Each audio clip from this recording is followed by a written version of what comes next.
There's a world out there, it's a digital maze where dollars move in mysterious ways. Complex systems, rules, and regulations. The payments professor sparks revelations. No need to fear the... Everybody, Payments Professor here with another Payments Podium podcast. And today, today's topic is I'm going to be throwing you a lifeline and how payments can be a lifeline. Okay, I'm not. Really, my guest is Kirsten. Kirsten, would you please just give a quick introduction of who you are and what you do? Yes, thank you. Excited to be here. So I co-founded Payments as a Lifeline, which is a C3 coalition of fintechs.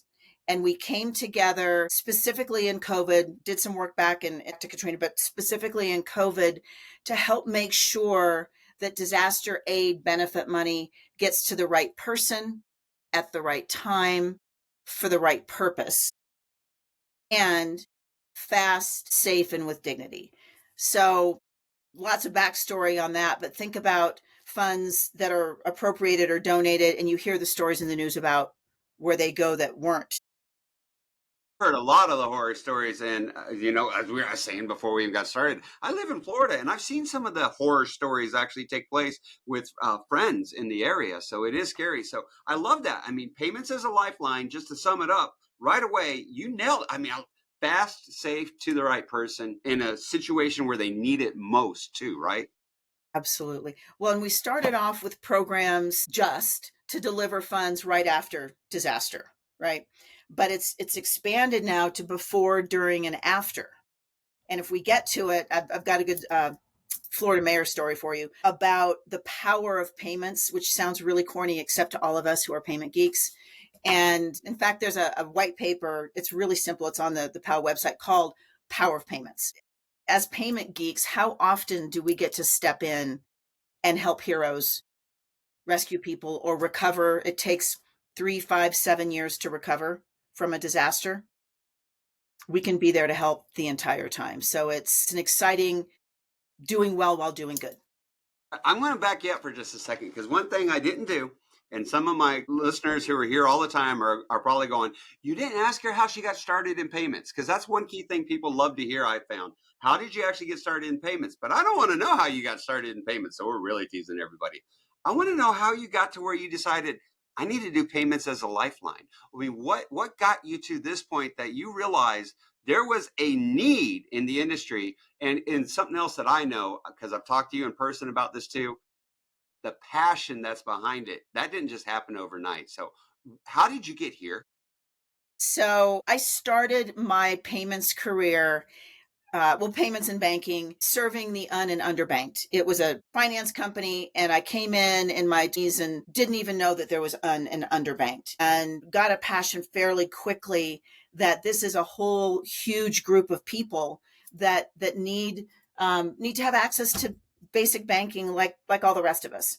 And so every job since then has been trying to bring mainstream financial services into let's recognize this population and serve them well.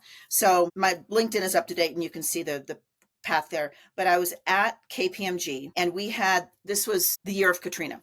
And we had the only practice of the big 4 consulting firms that focused on the and underbanked. And Katrina hits, get a call from Red Cross, and they said those things. Now remember, this was 20 years ago. So this was I was going to say, I remember when Katrina happened, and I was in banking then. And I also know that, and that's what's giving me kind of goosebumps, is Katrina changed electronic payments forever. And I don't think a lot of people realize that. So to hear that it impacted you to get to where you are today, I got to hear more.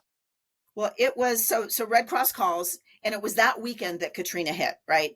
And they said that thing that gets money to people without bank accounts, we need, and they declared a gigantic quantity, and we need it right now because people are going to drown because they're waiting for their checks and they don't have the money to leave. So KPMG, that year, we did just under $1 million in a pro bono project to convert Red Cross over to electronic payments. That was 20 years ago. There's 1.83 million nonprofits in the US. They're really the only one using it. And there's fintech has evolved so dramatically since then, right? So there's so much more that we can do now. Wait, okay, that's a little side note. I got to clarify. I mean, when it comes to nonprofits really aren't tied into being able to use electronic payments. Not for the most part. They're brilliant at what they do. It's not their job to know fintech or payments or money movement.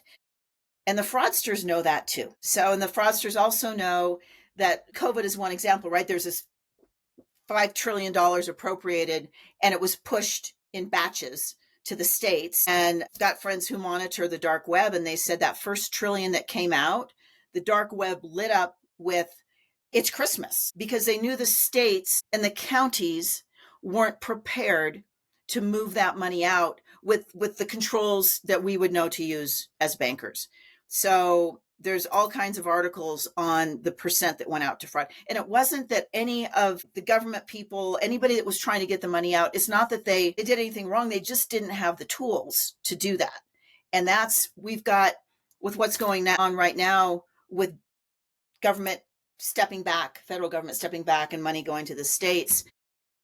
If we don't get this right, it's going to look like COVID again, right? With the fraudsters knowing that money could be targeted to be taken. So the passion that you hear is the passion that's on stage so often. March through May is conference season for disaster and aid. And it's been 1 to 3 conferences a week, banging this drum and seeking to evangelize what all the payment fintech geeks can do. And to get it to the people who really need it most, because the reality is payments has been evolving so much for years that the way it can be done can benefit everybody. But if it's not available, which that's the shocking thing, to hear that Red Cross has it, nobody else does, that's the part that, I mean, it's actually scary and sad. Well, there are those who use pieces of this, but if you go back, not even that long ago, most of what was given out was stuff. Here's a box of stuff, or we will pay your landlord directly, or pay your utilities bill directly. But what's evolving, because of electronic payments evolving and our ability to explain, we can put guardrails on. If you're donating money or you're giving taxpayer money to a recipient and you really don't want it to go for online gaming or adult entertainment, right? There's all kinds of guardrails. And then we can report back, anonymized, aggregated, here's how that money was spent. And even just putting it in big category MCC codes is data that hasn't been there before. Well, can I go something else you said too that is, I mean, it really just stuck with me all of a sudden, is you said getting money to people before, during, and after. And I have been through a few hurricanes in my life. I've lived in the South. I've lived in Florida 20 some years now. And I grew up in Hawaii. I mean, it's just, like I love being near the beach. That's a fact. But the before, during, and after, everybody classically thinks, and I've been guilty of this too, that when a disaster hits, it's the after is the only time people need money. But I'll tell you, and before a hurricane, as it's coming, there's so much you've got to do. Making sure just getting water and bread and gas becomes a challenge. And then the during, I know some people are going, well, you're not going to use money during the hurricane. No, it's during the disaster initial few days. For example, after Milton, you needed money for gas, food, bread. I mean, and being able to find somebody who had it and then making sure you had the funding for it was tremendous, right? Actually, just getting somebody to come cut trees in some cases was tremendous too. So that kind of strikes a chord. And how much do you see that, or how have you seen that really evolved, especially since, like, say, the days of Katrina? There's a podcast, and you'll see it on the PAAL website, but it's a FEMA podcast called Before, During, and After. And that was an opportunity last year to talk a little bit about this. Probably the best story to tell is quite often PAAL will be invited to speak at federal, state, and local government events, NGO events, corporate foundation events. And there was one of these not too long ago, and there was a mayor from a city that gets hit a lot by hurricanes. And he was clearly not happy that he was stuck here in a fintech event, right? Pretty quickly, you could see he was processing the information. He stood up and interrupted the whole thing. And he said, all right, I have 3 questions for you. He says, I've got my constituents, right? And we're hit by hurricanes all the time.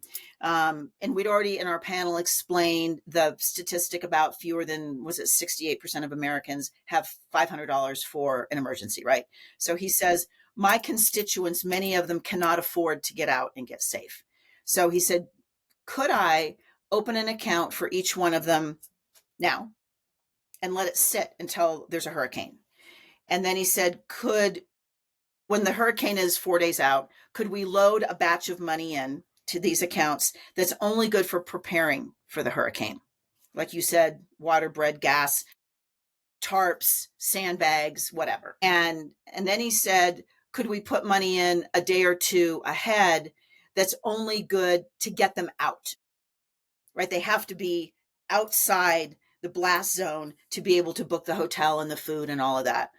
And then his next question was, could we, when it's time to come back, could we put more money into their accounts? And that's only good within the blast zone to get business going again, to get the commerce going, and maybe just for small businesses. So before, during, after, real All right, life I story. gotta know. Can you? I mean, Yes. with the things that you've been doing at Payments as a Lifeline, have you been able to make that to where it now becomes a reality? Because I can just imagine every city in Florida up and down the coast, other places along the East Coast too, that they go to as well. And probably places in the Midwest are wondering, how do you do this? Can it be done? It can. The one part that hasn't been done yet is the opening the accounts in advance. But what we've been able to do is work with the big NGOs, nonprofits that are already on the ground, and they already know those families that are going to be impacted. And they've said, here's the families, push money to them for this purpose. And I was just speaking at the Florida Disaster Emergency Management Conference and was talking to a first responder. And I said, how much less expensive is it? What does it cost to rescue somebody off their roof? And then compared to what it costs to get the money ahead of time and get them safe, right?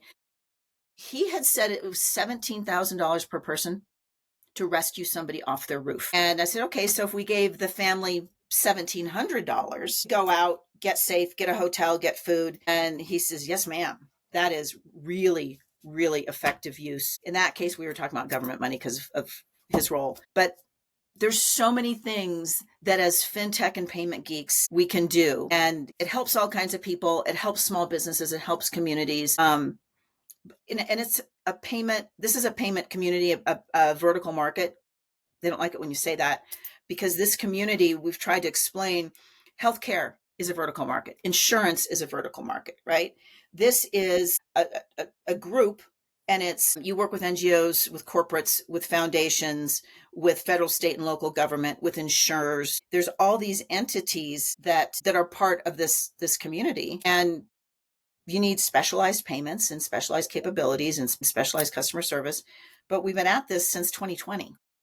And PAAL, as a 501c3, it's the members. And if you go on the website, you can see who the members are. And some are household names, and some are really young, agile fintechs that do incredible things that they've said, look, nobody would know who we are yet, except being part of PAAL. And now we're part of the good guys, and they share the stage with us, and we joint booths and get referrals and all kinds of things. But when else in our careers, because you and I have been at this for a good bit, right? When else in our careers do we get a chance to do well while doing good?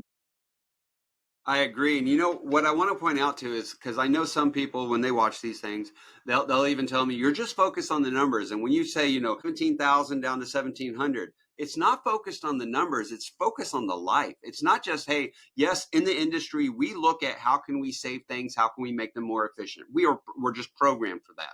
And we're also programmed for how do we manage the risk. But the reality is, you're looking at how do you save that life and prevent from having to have somebody go in to get them off the roof. Let's get them out before they ever even get in that situation. So I do want to point that out for anybody listening and watching this. My next question is, especially since you say since 2020, we've seen a lot of evolution where we have like instant payments now. And so I am curious, on the payment side of things, having something like FedNow, does it make it easier for you to be able to do these distributions of funds in these emergency situations, whether it's before, during, or after? It can fuel any of those. And part of the reason PAL is a 501c3, that's what a charity is. A C6 would be like a trade association. And PAL acts as a trade association, but with that C3, it's education. And that's why we've got all kinds of agreements with federal government agencies, because as a nonprofit, we can do that. And with non-NGOs and all that. Our members are all for profit. I mean, look them up. They're all definitely for profit. But part of what's coming out is an evolution of those who have the funds saying, well, we'd like to give people an option on how to receive the funds. And this was just Q4 last year, one of the largest NGOs, and you would know the name because it's a household name. I met with the CEO and she's, what's this fintech stuff? And so I was explaining, and she said, we're really innovative and we have lots of data. So we don't need to talk anymore. And I said, okay, tell me your innovation. Well, when there's a disaster, we send our volunteers and our employees with their personal credit cards, and they go to Walgreens and CVS and they buy gift cards until their card frauds out. And then the next one does it. And we send them all out, and then we reimburse them for it later. And I tried to not have that face. Yeah. And so I said, okay, tell me more. I'm in shock here, okay? I'm in shock because, again, going to the risk part of things that I hear and how it's being done and the inefficient, that's scary. And yet she was dead serious that this was the most innovative thing, and she didn't need to talk to me. But okay, I think she was doing what she thought was best and based on the knowledge of what she knew. That's my point of education, right? But there's more. So I said, okay, tell me about your data. Oh, I've got plenty of data. Okay, what data do you have? Well, I know that I bought these gift cards, and I know that I gave them out at this site to these people. I said, great. And how did they spend it? Well, nobody knows that. I don't know that. And I said, well, and I pulled up this Power Payments, the one pager I told you about this on the website, and I showed a pie chart and a line graph and said, this is data from an after action report. Do you have this kind of data? And her eyes got real big, and they are now part of the PAAL Advisory Council, which means they're working with one of the PAAL members to get their money out. And because she is very well respected in the industry as being an innovator, just talking a lot about what we're doing. But having a 501c3 is a royal pain in the behind. But that's what we needed to do to get these kinds of audiences and to get invited to some of these.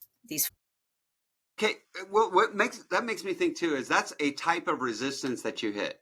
Mm-hmm. Is you're having to go out there, knock on doors, get these conversations, talk to people.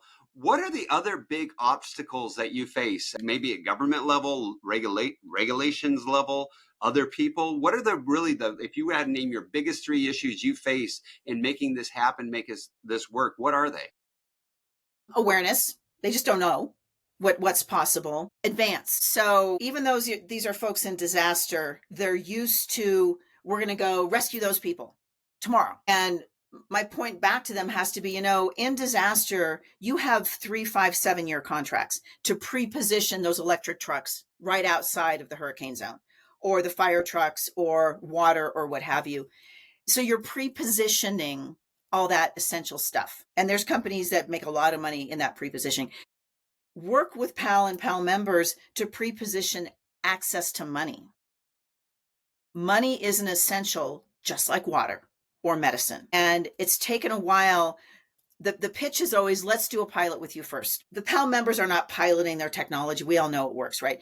But it's for the nonprofit. And there was one example in nonprofits. There's something called a fiscal sponsor, and it is legal and accounting for as many nonprofits under them as they need, right? Because legal and accounting is really expensive. So this one fiscal sponsor had 513 nonprofits under them. And that means they had to do the legal and accounting and IRS filings and all for 513. And so I was explaining to their CFO, by working with one of the PAAL members and money out, all the things we've talked about and the data, said, if you do that, you're going to save so much time from your staff and so much money in accounting. Your audits will be a breeze, your reporting. And she didn't believe it till they did it. We did a pilot, and the next thing, it was a Zoom, and she said, I would crawl through the phone and hug you if I could. That's awesome. And she's a very stalwart CPA type, and she was so excited.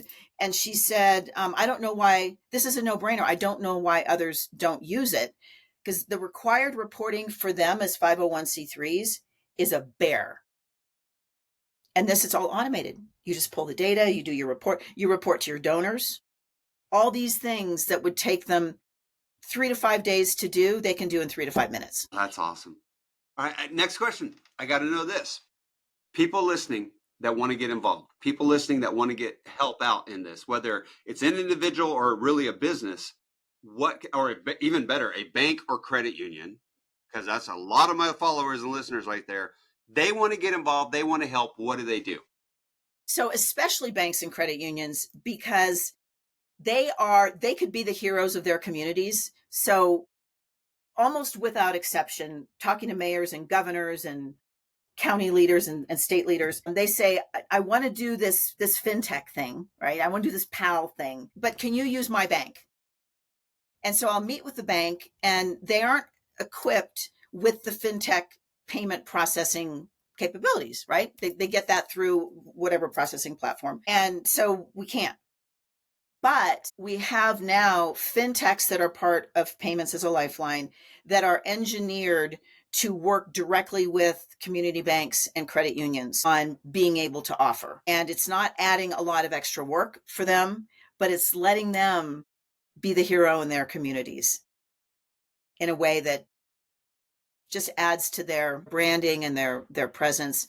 But I've met with ABA, ICBA, CUNA, all these different organizations. And if they heard from your listeners, we want to be able to do this. Can you help us? Or your listeners could email in directly, support@palpay.org. This is a ripe opportunity for the community banks and credit unions. That's who all disasters are local, right? That's who everybody wants to work with. But this prepaid processing and all these things that aren't core to those financial institutions, we're ready. I love that. You actually answered my next question, and that's, where do people go to find out more? Where do they, I'm going to put out links. Well, they won't be links, but I'll put, hey, here's the web address. Here's the paper for like your power payments paper that you mentioned, the podcast you mentioned earlier, and you just gave us an email address. So what's the website? What's the email address that if people want to go learn and do more? Thank you. So the website is PAAL.pay.org. And that's PAALPAY.org. And that's short for Payments as a Lifeline. Yes. Pay.org. And that's where they can go to find out more. And the email address you said again? Support@palpay.org. Okay. Any closing comments before we end today? I love that what you brought up a few minutes ago. This is one of the biggest opportunities for community banks and credit unions.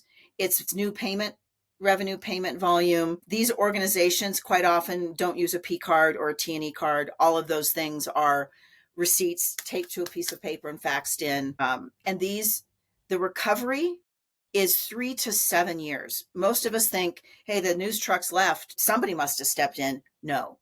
Go look at North Carolina. Go look at Maui. This is a relationship for the next 7 years. And we can be here. You can be here for that. Parts of Florida on the panhandle from Michael years ago, trees are still down. Yep. And we can help, because so much of it is a money problem.